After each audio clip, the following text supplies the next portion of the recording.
साल है 2020। Astronaut Luke के घर पर अंतरिक्ष यात्रियों का एक समूह अपने प्रियजनों के साथ एक विदाई पार्टी का जश्न मना रहा है, क्योंकि वो जल्द ही मंगल ग्रह के पहले मिशन पर रवाना होने वाले हैं।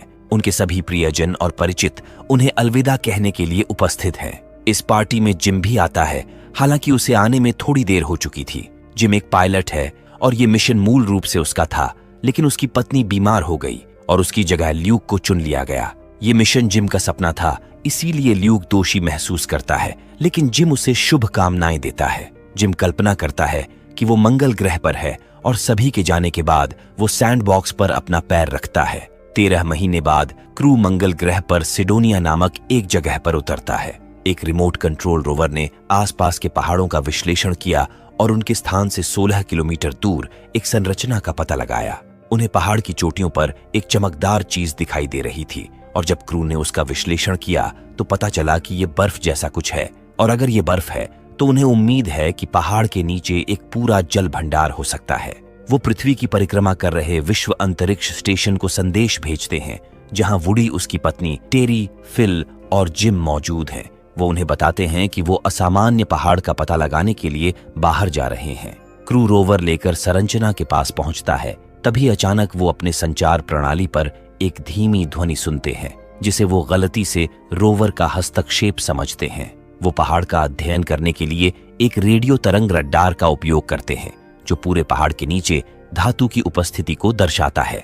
ल्यूक कहता है कि ये एक गलती होनी चाहिए, और वो रडार शक्ति को बढ़ाकर फिर से पहाड़ की जांच करने के लिए कहता है।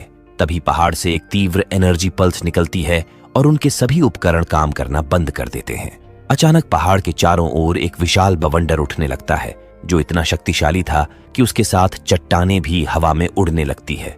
इससे पहले कि क्रू कुछ समझ पाते, बवंडर अपने अंदर सब कुछ चूस लेता है और ऐसा प्रतीत होता है जैसे वो संवेदनशील हो।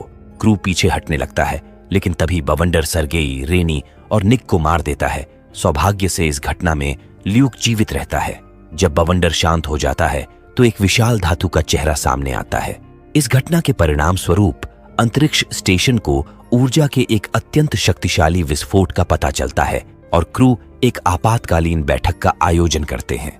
उन्हें ल्यूक का एक वीडियो प्राप्त होता है, जिसमें वो भ्रमित होकर वर्णन करता है कि सभी क्रू मारे गए हैं और वो बचा हुआ एकमात्र व्यक्ति है। वुडी विश्व अंतरिक्ष स्टेशन के कप्तान रे से कहता है कि उन्हें ल्यूक के लिए एक बचाव मिशन भेजना चाहिए, लेकिन रे का कहना है कि ल्यूक पहले से ही मर चुका होगा और उनके पास ये जानने का कोई तरीका नहीं है कि मंगल ग्रह पर जाना सुरक्षित है या नहीं, क्योंकि सभी प्रसारण बंद हो गए हैं। फिल का कहना है कि सैटर्न प्रोब मंगल की कक्षा से गुजर रहा है, जिसकी मदद से वो जानकारी प्राप्त कर सकते हैं और जल्द ही अपने मिशन की योजना बना सकते हैं।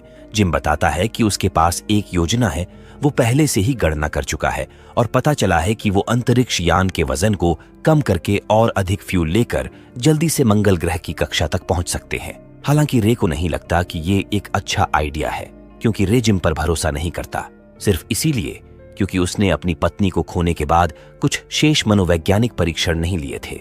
वुडी जोर देकर कहता है कि वो जिम और उसकी पत्नी ही थे जिन्होंने बड़े पैमाने पर अध्ययन किया और मंगल मिशन को डिजाइन किया। ये तर्क आखिरकार रे को आश्वस्त करता है और इसके परिणाम स्वरूप 4 व्यक्तियों की एक टीम के साथ एक बचाव अंतरिक्षयान मंगल के लिए रवाना होता है। 174 दिनों के बाद जब वो मंगल ग्रह के करीब पहुंचते हैं तो उन्होंने देखा कि मंगल पर एक रेतीला तूफान शुरू हुआ है, जो सीधा मार्स 1 के अभियान शिविर की ओर बढ़ रहा है।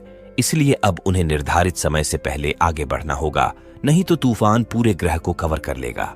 कुछ घंटों बाद सैटर्न प्रोब मंगल ग्रह के करीब से गुजरता है और उन्हें पिछली टीम के बेस कैंप के पास 3 कब्रों की छवियां दिखाई देती हैं, जिसका अर्थ है कि ल्यूक अभी भी जीवित हो सकता है।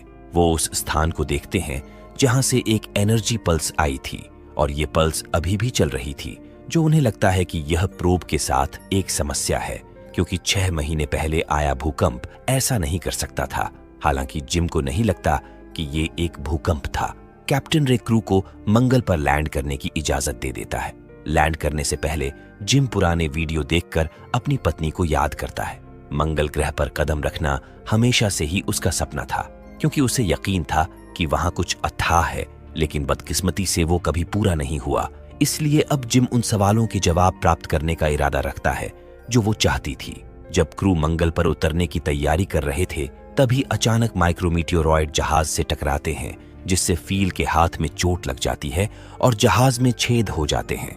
परिणाम स्वरूप जहाज का दबाव कम होने लगता है। वुडी टीम की मदद से अंदर और बाहर से छेद को सील कर देता है, लेकिन उन्हें इस बात की कोई जानकारी नहीं है कि उल्का पिंडों ने उनके फ्यूल टैंक को भी क्षतिग्रस्त कर दिया है, जिससे मंगल के वायुमंडल में फ्यूल लीक हो रहा था।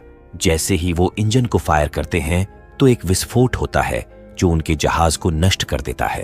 अब जहाज वायुमंडल में गिरने लगता है, जिसका अर्थ है कि ये 3 मिनट में जल जाएगा। क्रू के पास ये जहाज छोड़ने के अलावा और कोई रास्ता नहीं था।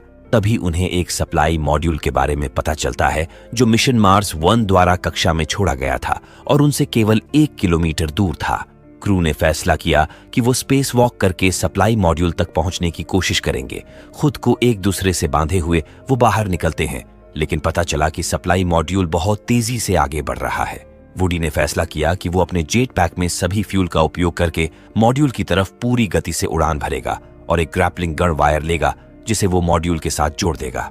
हालांकि फ्यूल जल्द ही खत्म हो जाता है और वो अपनी रफ्तार धीमी नहीं कर सकता था, जिससे वो तेजी से मॉड्यूल के पास जाने लगता है। वो वायर को मॉड्यूल के साथ जोड़ देता है, लेकिन अपनी पकड़ खो देता है और स्पेस में बिना किसी फ्यूल के फंस जाता है। क्रू के बाकी सदस्य उसे बचाने की बात करते हैं, लेकिन वुडी का कहना है कि उनके पास वापस जाने के लिए